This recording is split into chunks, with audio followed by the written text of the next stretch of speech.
गांव के बाहर एक पुराना स्कूल था जो बरसों से वीरान पड़ा था। लोग कहते थे कि वहाँ अजीब घटनाएं होती थीं।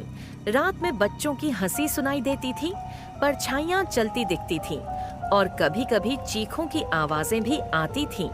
कोई भी उस स्कूल के पास जाने की हिम्मत नहीं करता था। एक दिन गांव के 5 दोस्त रवि, सुमित, पायल, नेहा और अर्जुन ने ठान लिया कि वे इस स्कूल के रहस्य को सुलझाएंगे। गांव के बुजुर्गों ने उन्हें चेतावनी दी, लेकिन वे नहीं माने। रात के 12 बजे टॉर्च और मोबाइल लेकर वे स्कूल के अंदर घुसे। पहली भयानक झलक जैसे ही उन्होंने दरवाजा खोला, एक अजीब सी ठंडी हवा उनके शरीर को छू गई। क्लासरूम की टूटी खिड़कियों से हवा के साथ सरसराहट की आवाज आ रही थी।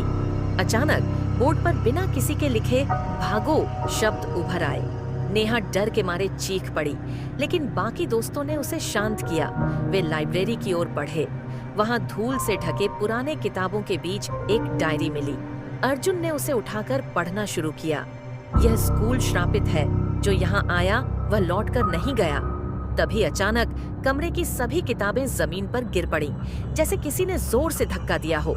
सभी के रोंगटे खड़े हो गए। सुमित ने जैसे ही आगे बढ़ने का इशारा किया, एक तेज ठहाका पूरे स्कूल में गूंज उठा। सभी ने इधर उधर देखा, लेकिन कोई नहीं था। तभी पायल ने देखा कि एक कक्षा के अंदर बेंच पर एक लड़की बैठी थी। उसके बाल बिखरे हुए थे, आंखें सफेद थीं और वह उनकी ओर देख रही थी।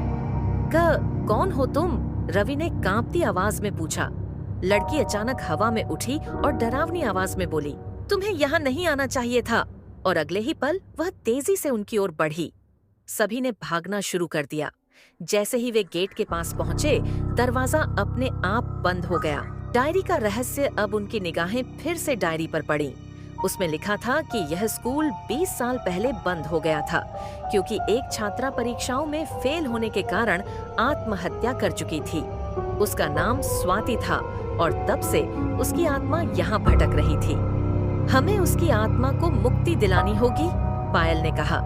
नेहा ने ट्रेम्बलिंग हाथ से एक पुरानी तस्वीर निकाली, जिसमें वही लड़की थी। उन्होंने उसकी आत्मा से माफी मांगी और मोमबत्ती जलाकर प्रार्थना करने लगे। कुछ ही पलों में एक भयंकर चीख गूंज उठी और सब कुछ शांत हो गया। दरवाजा अपने आप खुल गया। स्कूल का अंत सुबह होते ही वे गांव लौटे और गांव वालों को सब कुछ बताया। फिर गांव के पुजारियों ने वहां हवन किया और स्कूल को तोड़ दिया गया।